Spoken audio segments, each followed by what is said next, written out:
Assalamualaikum warahmatullahi wabarakatuh. Bismillahirrahmanirrahim. Alhamdulillahirabbil alamin. La ilaha illallah wahdahu la syarikalah. Lahul mulku wa lahul hamdu wa huwa ala kulli syai'in qadir. Asyhadu an la ilaha illallah wa asyhadu anna Muhammadan abduhu wa rasuluh. Alhamdulillah, rekan-rekan sekalian, Anda tadi sudah mendapatkan materi ilmu ya dari Ustadz Abu Robani. Dan saya lihat wajah ibu bapak makin kesini, cahaya Al-Qur'annya itu makin kelihatan.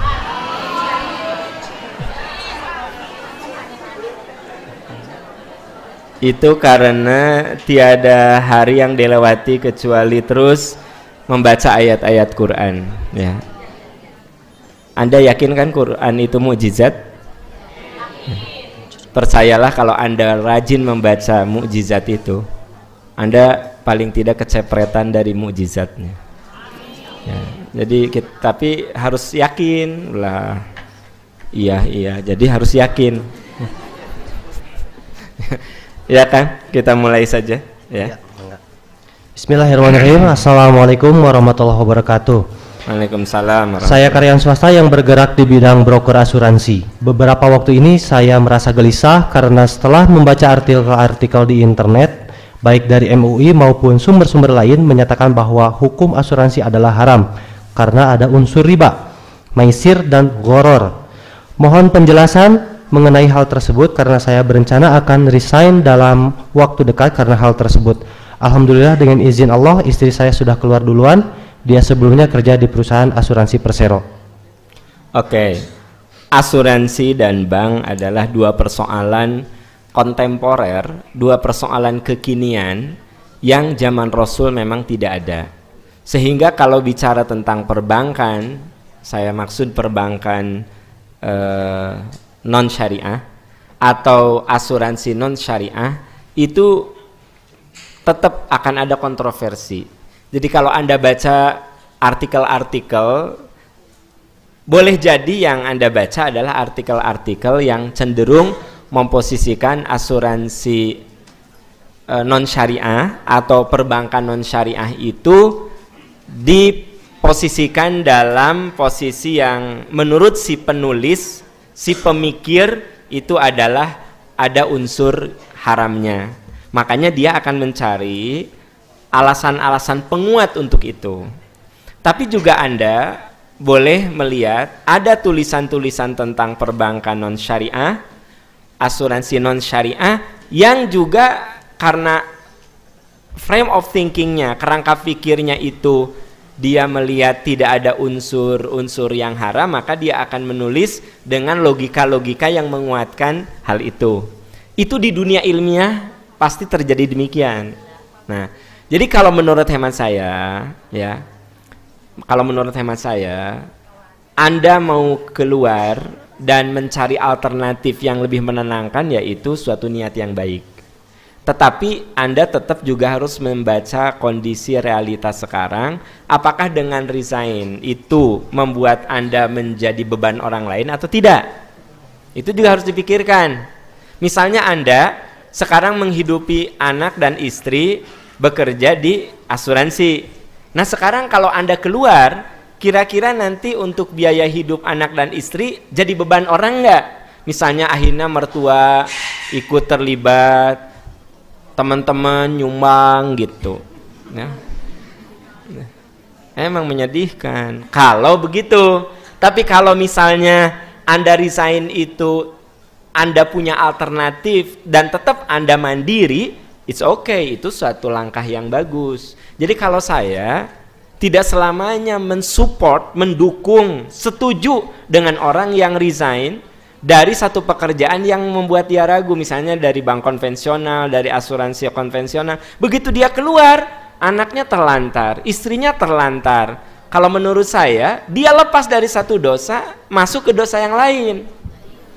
Nah maksudnya begini, Anda boleh saja keluar, cari alternatif, tapi tetap ya Anda tidak jadi beban orang lain. Nah itu makan setiap orang punya hak itu. Jadi Anda mau mundur, mau keluar itu hak Anda, apalagi setelah Anda baca berbagai artikel. Tapi satu, saran saya, pikirkan apakah dengan keluar itu Anda jadi beban orang nggak? Karena kata Nabi, sebaik-baik orang adalah yang tidak membebani orang lain. Dan sebaik-baik orang adalah yang meringankan beban orang lain. Jadi sebaik-baik orang itu yang... Iya betul Bu, ya setuju ya. Udah. Ibu masuk setuju aja dengan saya teh. Gitu. Ya. Jadi sebaik-baik orang itu yang tidak jadi beban orang lain, ya. Makanya dalam Islam semua pekerjaan itu mulia selama tidak mengandung haram. Maaf, saya di rumah ya udah usia 25 di rumah aja. Saya masih dihidupi oleh ibu saya, bapak saya. Kata ibu saya teh atau cari kerja. Iya, tapi ada juga tukang ngebersihan sampah. Ya. Ada, tapi AAT kerjanya kudu bagian cleaning service mah. Eta banyak sih yang begitu-begitu. Tapi kan AA sarjana. Dengar ya, dengar. Saya duduk diam, dapat rezeki dari ayah dan ibu saya, padahal sudah waktunya saya mencari nafkah. Sebenarnya itu lebih hina. Yang lebih mulia adalah kalau saya kerja di mana, saya jadi bagian cleaning service di sana di rumah sakit, bagian bebersih gitu. Saya lebih mulia, tahu nggak maksudnya? Karena saya melepaskan beban diri saya dari orang tua, gitu. Jadi tanamkan dalam hati, yang mulia itu kalau kita mandiri, dan hina kalau jadi beban orang, ya. Jadi jangan gini, masa aku ya kuliah D3 kok bagian cleaning service, itu mulia daripada Anda tidak bekerja dan jadi beban orang, gitu. Nah ini paradigma berpikir ini yang harus diluruskan. Kita ini baru kerja udah langsung pengen pakai dasi, bisa bagian sales. Bagian sales, kalau bagian sales mah bisa, kan? Bahkan ya pengangguran juga bisa beli dasi ya, bawa tas muter jalan kemana bisa gitu. Jadi kalau saya sih lebih menghargai, lebih menghormati ya gitu orang yang memang mau bekerja, sekalipun di mata orang kok kerjanya kayak gitu, menurut saya dia mulia ya, mulia. Kalau ada orang yang ya melamar anak saya, yang satu pengangguran ya, kerjaannya di rumah dibayar oleh ibu bapaknya, yang satu sopir angkot, saya akan melihat mulia sopir angkot karena dia daripada jadi beban orang lain, dia lebih baik bekerja. Rekan-rekan terutama laki-laki, tanamkan dalam hati, yang mulia itu kalau mandiri, yang hina itu kalau jadi beban orang lain. Begitu, tanamkan dalam pikiran itu sehingga ya kita tidak terus ibu kalau anak ibu bekerja ini tuh jangan dihinakan gitu, didukung. Pap, aku mau jualan keripik boleh enggak? Kenapa anaknya gitu? Enggak, kan banyak orang yang tahu aku tuh anak papa, terus bisi papa merasa terhina aku jualan keripik. Apa saya bilang? Enggak, justru terhina kalau kamu gumrang-gombreng di pinggir jalan nyekek botol.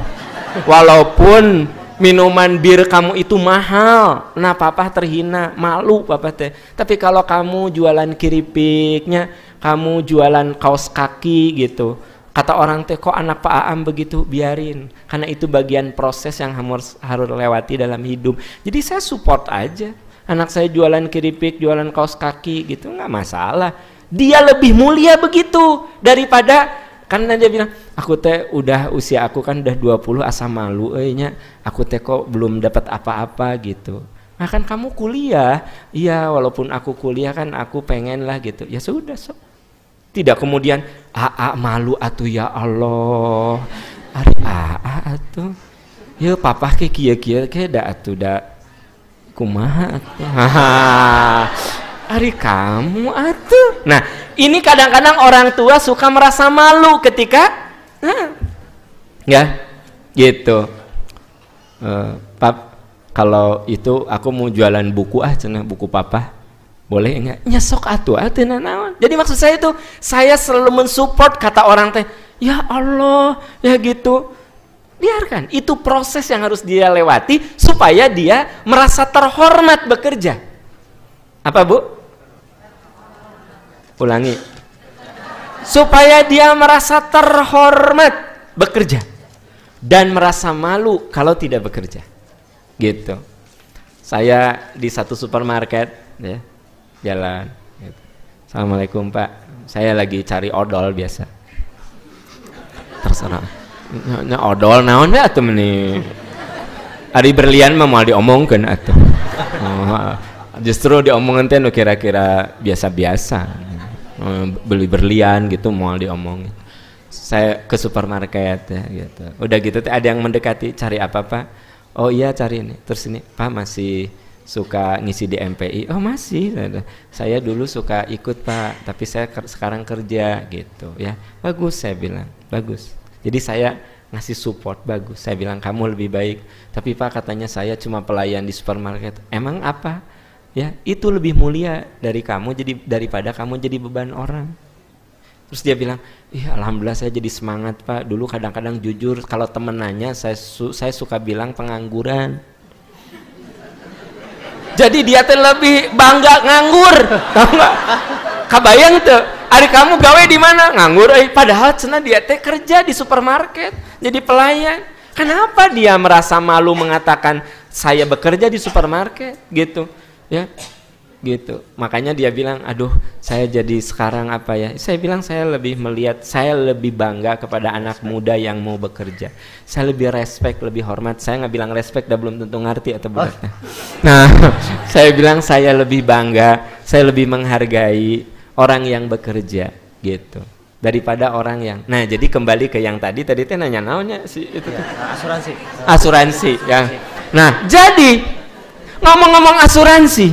Balik lagi, sebenarnya yang penting halal apapun. Nah kalau Anda merasa ragu dengan ini, sebagai manusia ingin tenang, mencari yang kira-kira tidak kontroversi, it's okay, itu bagus. Tapi tetap Anda harus berpikir kalau Anda berpindah, apakah itu membuat Anda jadi beban orang? Kan ada orang yang berfatwa tapi tidak bertanggung jawab. Pokoknya kerja di bank konvensional tuh haram, eta teh riba, keluar KB sok Anda bisa bayangkan kalau orang yang kerja di bank konvensional keluar semuanya, apa mereka jadi pengangguran semua? Nggak bisa dong berfatwa kayak begitu. Maaf ya, saya bukan materialistis tapi realistis. Bisi gitu, dasar materialistis, cek saha bukan materialistis, aku berpikirnya realistis gitu. Berpikir itu harus memberikan solusi, bukan menimbulkan masalah. Begitu pulang tehnya dengar ceramah teh itu kata penceramah, kayaknya besok aku mau resign. Kenapa ayah? Ternyata ya di bank konvensional teh haram. Ayah teh tega ngasih makan ke mamah dari yang haram gitu. Ada ayah naon atuh nyaku mah engke we ayah malah. Da si mamah ge meureun aya keneh warisan. Nah, ini yang salah. Ayah. Ini yang salah ya.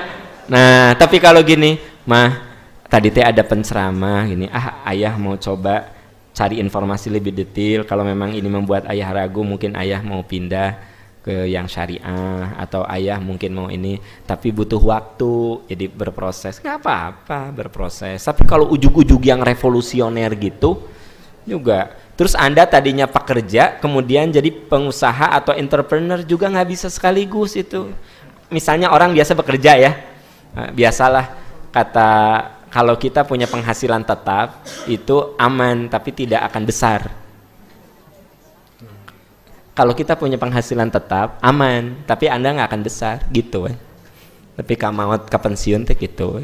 Terukur ya, gaji bulan iya sakitu, nanti naik pangkat nambah 300.000, naik pangkat nambah 300.000, nepi kamawat gitu ya, terukur ya. Tapi orang yang punya jiwa entrepreneur, nah dia itu memang dua resiko. Dia itu tidak jelas penghasilannya, tetapi kalau dapat ya high risk itu yang kalau Anda ingin yang high profit itu pasti high risk. Nah, jadi para pengusaha itu cenderung dia cenderung dia siap mengambil resiko gitu. Tapi orang yang kayak gitu tidak jelas, hanya dia bisa besar. Jadi punya Mercedes S-Class, punya rumah mewah, punya apa, nggak akan diprotes karena dia pengusaha. Sok Anda jadi PNS, punya Mercy, nah hanya gitu pasti. Itu sok ya. Punya Mercy-nya bukan Mercy tahun 70, maksud saya Mercy yang terbaru ya. Nah gitu ya. Coba Anda bawa itu ke kantor pakai Mercedes C-Class ya, yang terbaru yang harganya hampir 1 miliar ya. Walaupun itu dari harta warisan orang tua Anda, pasti teman-teman Anda akan mikir gini ya, di mana eta duit? Urang ge nyaho gajinya sarua jeung urang. Nah, makanya kalau Anda yang punya penghasilan tetap, percayalah Anda aman, tapi Anda tidak akan pernah besar. Gitu Nah, Anda yang sudah biasa penghasilan tetap, tiba-tiba Anda jadi entrepreneur, jadi pengusaha, itu butuh latihan, butuh proses. Jadi jangan keluar langsung buka toko, langsung hancur. Kan gitu. Ya iyalah ya. Jadi gini, saya misalnya ya, saya punya teman, sekarang kayaknya luar biasa. Itu dari handphone. Tapi dia tadinya kerja, saya udah bilang ke dia, aku boleh nggak ceritain kalau ceramah? Nggak apa-apa, asal tong disebutkan ngaran, bisa terkenal, cina gitu. Ya, itu duitnya udah MM-an luar biasa lah gitu ya, gitu. Apa? Dia tadinya bekerja di pabrik, bagian pengawas. Dia bilang gaji saya tetap, terus saya pinjam duit 1 juta, ya, buat jualan pulsa. 1 juta itu untuk beli kotak, iya nanti etalase. Sekarang outlet itunya udah banyak, outlet jualan berbagai macam merek. Bahkan dia sekarang mengeluarkan merek sendiri, gitu. Nah, tapi untuk begitu dia tetap bekerja dulu, bekerja jadi kakinya 2, ya. 1 bekerja, 1 dia usaha. Bayar orang ya, jadi dia bilang saya nggak dapat keuntungan, cuma saya belajar aja, keuntungannya saya bayar untuk yang jaga. Terus lama-lama Pak Am katanya kok bagus gitu ya, akhirnya bertahap sampai akhirnya dia ngomong sama istrinya, nanti setahun ke depan ayah nggak akan kerja lagi, tapi ayah mau nerusin ini. Nah disosialisasikan, kan istrinya kaget, kan iya mah jelas atuh papa gitu, biasa kan perempuan mah ingin yang jelas. Nah, Anda bapak-bapak juga harus menghargai istri itu ingin yang jelas, ya kan? Iya mah. Nah, terus diyakinkan, bener begitu. Keluar, nah dari keluar sampai sekarang itu udah 10 tahun, itu outlet ininya kayak untuk jualan, tadinya jualan pulsa, sekarang udah jualan handphone, dan dia menjadi distributor yang bonusnya aja, bukan keuntungannya, bonusnya aja miliaran. Gitu, bonusnya aja, bonus dari perusahaan. Misalnya saya punya perusahaan X ya, gitu. Kang Jenal itu distributor. Nah, karena dia bisa menjual banyak, dia dapat bonus dari saya. Itu bonus saja MM-an. Tapi apa? Memang itu butuh latihan, nggak bisa sekaligus. Dia juga tidak keluar langsung buka usaha, enggak. Tetapi 5 tahun dia jualan pulsa, jualan handphone bekas, terus meningkat sampai sekarang outletnya entah 24 entah 30 lah gitu, tersebar gitu. Saya ingin katakan, maaf, ini saya mengajarkan proses pada rekan-rekan, karena ada kan yang suka ujug-ujug gitu, tina pekerja langsung jadi pengusahanya hancur. Maksud saya apa? Tetap kudu ada proses belajar gitu, maksudku gitu. Sok Anda tadinya supir angkot terus jadi supir pribadi, pasti yang punya mobil pribadi teh bingung ngerem teh centok gitu. Gajelang. Ya Allah, iya. Ya, saya dulu punya supir. Itu dia bekas supir angkot di Cianjur. Cok ngerem teh kan, tiba-tiba bawa sedan. Ya Allah, saya hayang ongkek ke Jakarta. Itu teh kieu tah. Nyut si mobil teh ditempelkeun heula, nyet di rem. Kan gitu. Terus siksak kan gitu. Tahu nggak eta teh 6 bulan ngadidikna teh. Punten Pak, cenah abdi biasanya anak angkot cenah gitu. Jadi angkot makan di rem teh cet gitu kan. Sedan mah teh kudu kitu. Udah gitu teh kalau mau nyalip teh si ujung mobil teh ditempelkan heula ngok gitulah. Kabayang tuh biasa we angkot gini kan da huluan angkot mah. Angkot mah kan nggak ada kepalanya, ini ditempelin, ek ngudag elef kan tempelin, set gitu. Ya Allah, saya mah eta ka Jakarta kan dulu belum ada Cipularang, lewat Puncak, Gusti bener hayang ongkek eta mah. Ya. Ari teh diteruskeun da karunya budakna deh kan gitu. Cenah abdi mah alhamdulillah cenah biasa ningali di TV sareng bapak teh ayeuna jonten sopir cenah. Ngan eta Gusti ngerem teh lah. Jelas eta inget aja ya. Aya boneka anak, boneka itu di belakang itu ngaceng atuh ka depan. Kabayang tuh direm plek ka depan gitu. Ya. Inget tisu boneka ya. Waktu itu anak saya kan masih kecil-kecil resep karena boneka tuh. Eta mah boneka ucing, boneka Barbie nu di belakang teh langsung direm teh cileng kabar. Jadi karena dashboard depan kabayang tuh. Itu karena dia tadinya supir angkot, jadi supir pribadi. Itu butuh apa? Proses. Ku saya teh dilatih ya kan. Nah, alhamdulillah. Nah, tos sae name bisi bade ngalih sok. Iya, udah gitu teh ya. Ngalih ke yang lain gitu. Itu sopir kamu teh bagusnya cara bawa mobilnya dalam teh ayeuna alus teh. Pas eta mah orang yang ongkek ke Jakarta, tapi saya nggak ngomong gitu. Saya bilang emang dia mah hati-hati bawanya gitu. Aib dia tidak dijelaskan gitu. Bahwa ya boneka pernah pindah ke dashboard depan, tisu pernah ngapung, ya terus saya pernah mau ongkek ya. Mabok gitu, atuh pokoknya mah. Nah, saya ingin katakan di sini bahwa apapun harus. Nah, teman-teman yang sudah biasa bekerja di satu pekerjaan mau berpindah, itu Anda butuh. Nah, maaf, teteh, ini untuk kaum laki-laki nih. Kalau Anda mengatakan, mah, kamu berhenti aja bekerja, ya, toh aku bisa menafkahi kamu. Bapak-bapak sayang dengar. Anda nggak semudah itu mencabut istri bekerja karena wanita yang sudah biasa bekerja, misalnya sebelum nikah istri Anda sudah bekerja udah 10 tahun bekerja, lalu dia tiba-tiba berhenti, biasanya penyakitnya itu dia merasa tidak berarti, dia tuh merasa gini hampa gitu loh ya, benar, karena langsung dicabut ya, pokoknya kamu ya akhirnya teh ngomong lagi karena Anda pengusaha sok kamu cari kerja ya, siapa yang ngasih gaji paling gede aku kasih 2 kali lipat dari gaji yang dijanjikan sama kamu.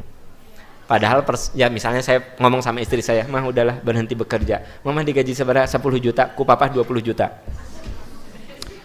Dipikir perempuan kerja cuma cari duit, itu aktualisasi diri, itu ada unsur psikis. Anda bisa bayangkan biasanya misalnya bekerja sama teman, ketemu sama teman, meeting, walaupun meeting itu tukang nyatet sih sebenarnya mah. Walaupun ya, ini tiba-tiba di rumah aja ya, kemudian cuma jemput anak, cuma memanage pembantu, itu teh bukan pekerjaan gampang. Itu butuh adaptasi. Nah, bagi kaum laki-laki, coba hargai perasaan istri. Kalau Anda bekerja dan Anda ingin mencabut istri Anda dari pekerjaan dengan alasan Anda bisa menafkahi, tetap kudu dijaga perasaannya. Pakai di misalnya, mah berhenti kerja ya, sok mamah berlatih apa, jualan apa, sok papa dimodali. Nah, jadi dipindah pelan-pelan. Jadi dia teh tetap di rumah, tetapi misalnya tetap ada kegiatan, dia harus ngurus usaha gitu. Itu kan jadi tidak terlalu membuat dia tidak berarti gitu. Apalagi ketemu teman-temannya, kamu berhenti? Iya, aku berhenti. Jadi kamu pengangguran? Iya. Nah, itu tuh celekit hati teh tercabik-cabik itu sebenarnya. Itu teh pertanyaannya jawabannya rada melebar gitu. Tapi memang dari MPI mah khasnya gitu. So pertanyaan teh kayak ceramah. Karena saya pikir sebenarnya pertanyaan itu lebih kepada pencetus untuk kita sharing gitu. Jadi nggak melulu banget jawab pertanyaan. Kayak yang tadi kan melebar ya, tapi kan manfaat nggak Bu? Jadi sumber pencerahan nggak Bu? Ya kira-kira bisa menginsafkan suami nggak? Oh, Ari bisa meni keras bisa gitu. Nah, kan beda, saya juga tahu lah mana yang kira-kira jawaban Anda agak nyekak, mana tidak gitu ya. Oke Kang, kayaknya satu aja dulu ya. Satu aja lah. Tadi kan dari Ustadz Abu Robani udah banyak sekali ilmu. Ya, kita break dulu baru kita ke materi.